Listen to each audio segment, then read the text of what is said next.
Anecdotes from the world of opera. Enjoy funny stories that happened to famous people.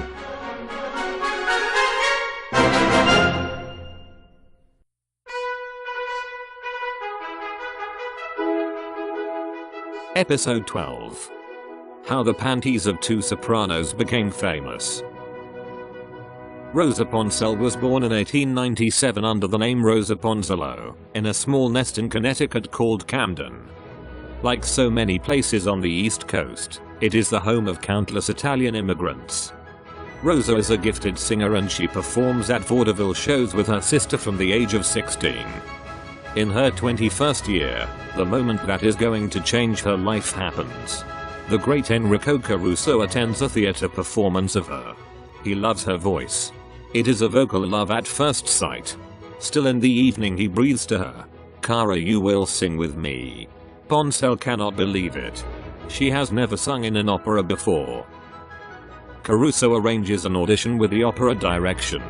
Its director Giulio Catticasaso is a personal friend of Puccini's and the director of the Metropolitan Opera, the most important opera house in the world. At the audition day, Ponselle is terribly nervous. During the aria Casta Diva her breath stops and she faints.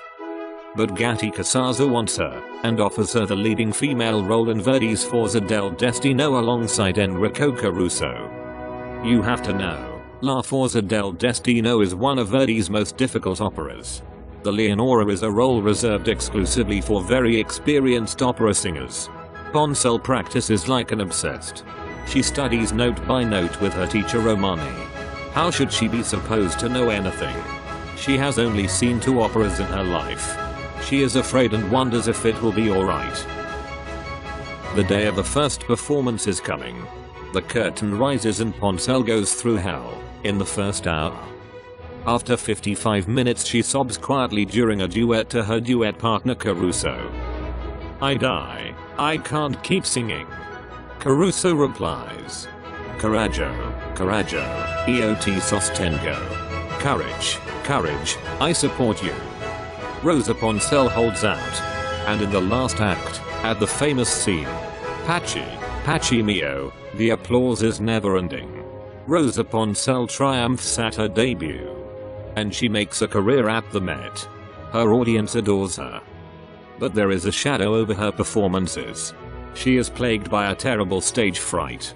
To calm her down on days with performance she walks half a dozen times down to 7th Avenue. Then she would pass the door to the opera house hours before the performance begins and she opens all the windows.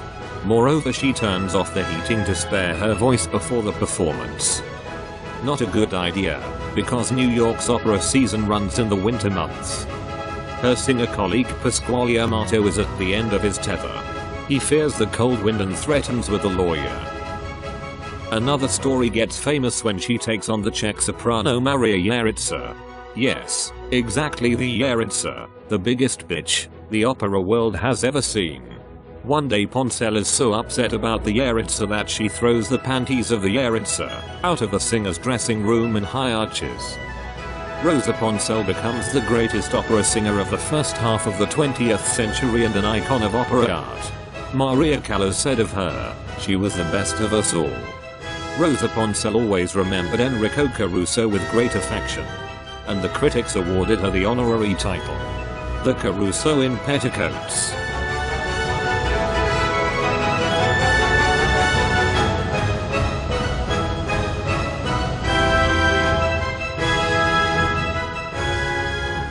Listen and hear about Rosa Ponselle, Enrico Caruso and much more in the online opera guide www.operainsight.com. All about opera.